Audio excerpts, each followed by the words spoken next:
Hello viewers, welcome to our kitchen, Mishtu's kitchen. আজকে খুব দারুণ একটা রেসিপি নিয়ে এলাম, মুরগি সুন্দরী। নামটা আমার না, নামটা আমার বাচ্চাদের দেওয়া। কারণ রেস্টুরেন্টে যখন আমরা যাই তখন এই মুরগিটা খাওয়ার জন্য এরা খুব পাগল হয়ে যায়। তো চলুন কিভাবে করছি এবং কেন নাম দিয়েছি তার সব কিছুই আমি এখন বলছি। প্রথমে ভিউয়ার্স একটু তেল নিয়েছি, দেখেন একটু টমেটো, পেঁয়াজ, এখানে একটু লবঙ্গ, দারচিনি, এলাচ, গোলমরিচ, বাদাম আর একটু শুকনো মরিচ। এই সবগুলোকে আমি একটু হালকা করে ভেজে নেব, জাস্ট একটু ভেজে নেব। পেঁয়াজটা একটু নরম হবে। এই প্রথমে আমি বাদাম দিলাম, শুকনো মরিচ দিলাম অল্প তেলে, কারণ এটা আমি একটু কিন্তু আবার ব্লেন্ড করব।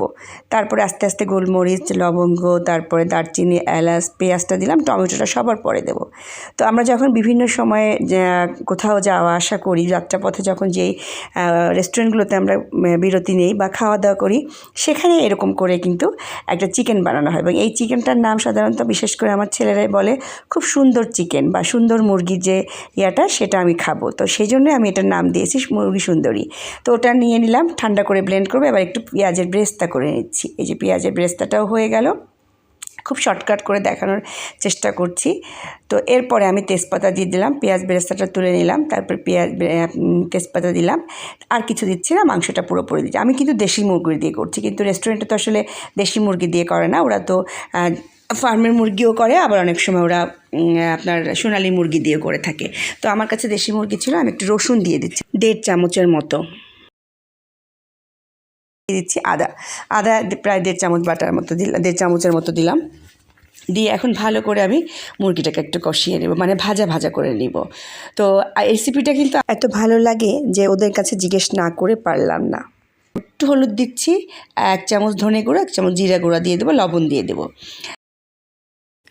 তো বারে বারে যেতে যেতে হয় না, অনেক সময় অনেক রেস্টুরেন্টে যারা থাকে বয় বা যারা কর্মচারী থাকে, অনেকের সাথে পরিচয় থাকে বা দেখলে ওরা চিনে ফেলে, তখন ওদের কাছ থেকে কিন্তু আমি রেসিপিটা একটু নিয়ে নিয়েছিলাম। ওরা বলেছিল এভাবে করে রান্না করে দেখবেন, এই টেস্টটাই আসে। তো আমি সেভাবে করে চেষ্টা করছি। তো ভিউয়ার্স, এভাবে করে এই যে হলুদ, যে মশলাগুলো আমি দিলাম ওগুলো দিয়ে একটু মরিচের গুঁড়ো দিয়ে দিচ্ছি। ঝালটা আপনার উপরে নির্ভর করবে যে আপনি কেমন খান, কারণ ওখানে গোলমরিচ আছে, শুকনো মরিচ আছে, আমি আবার একটু শুকনো মরিচের গুঁড়াও দিয়ে দিলাম। দিয়ে ভালো করে মশলাটাকে কষিয়ে নিয়ে একটু টক দই, আমার এখানে মিষ্টি দই দিয়েছি, এই জন্য আমি আর চিনি ইউজ করব না। যারা টক দই দেবেন তারা কিন্তু একটু চিনি দিবেন। আমি প্রায় 2 টেবিল চামচের মতো মিষ্টি দই দিয়ে দিয়েছি। দিয়ে ভালো করে আমি মিক্সড করে ঢাকনা দিয়ে ঢেকে 15 মিনিটের মতো আমি একেবারে ধিমা আঁচে রেখে দিব মুরগিটা সিদ্ধ হওয়ার জন্য। তো 15 মিনিট থাক। তো এটা বললাম যে ওরা দেখলেই বলে আমরা সুন্দর মুরগিটা খাবো, সুন্দর মুরগিটা খাবো।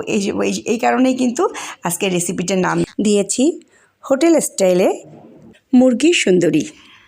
বলেছি সুন্দর আর বলিনি, মোরগ হলে হয়তো বা সুন্দর বলতাম। তো এই যে ভেতর থেকে জলটা বেরিয়ে আসছে, এখন মোটামুটি এই জলটাকে একটু শুকিয়ে নেব, মানে কষিয়ে নেব যেরকম আছে। আর ওই যে কিন্তু যে মশলাটা আমি ভেজে রেখেছিলাম ওটাকে কিন্তু ভালো করে আমি ঠান্ডা করে ব্লেন্ড করে নিয়েছি। ওই মশলাটারই কিন্তু সেন্টটা আসে, যা আমি পরে বুঝতে পারলাম যে ওই যে ভাজা একটা মশলা আছে ওটার যে সেন্টটা, সেটার কারণেই কিন্তু এই মুরগিটা খেতে একটু অন্যরকম লাগে। তো এই যে ভালো করে কষিয়ে নিয়েছি দেখেন।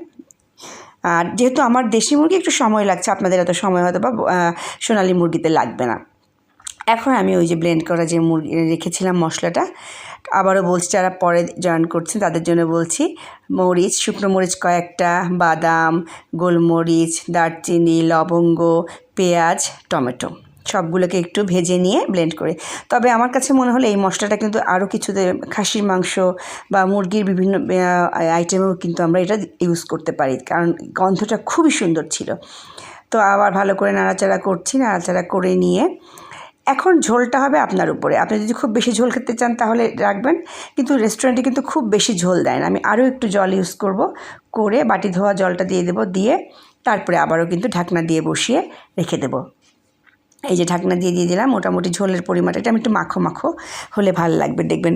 এই যে মোটামুটি হয়ে আসছে, এখন কিন্তু আস্তে আস্তে করে আবার একটু নাড়াচাড়া করে দিচ্ছি, করে দিয়ে এই যে এইভাবে করে একটু গরম জল অ্যাড করে দেবো। গরম জলটা কারণ এখন কিন্তু প্রায় শুকিয়ে আসছে, তো কারণ ওটা মশলার মধ্যে মানে মাংসের মধ্যে মশলাগুলো সব ঢুকে গেল, সুন্দর একটা গন্ধ আসলো। আমি আর একটু জল দিয়ে দিলাম, দিয়ে একটু ফুটিয়ে নিয়ে এখন দিয়ে দিচ্ছি আমার পেঁয়াজ বেরেস্তাটা। এই যে লাস্টে যখন পেঁয়াজ বেরেস্তাটা দিব গন্ধটা আরও সুন্দর আসে।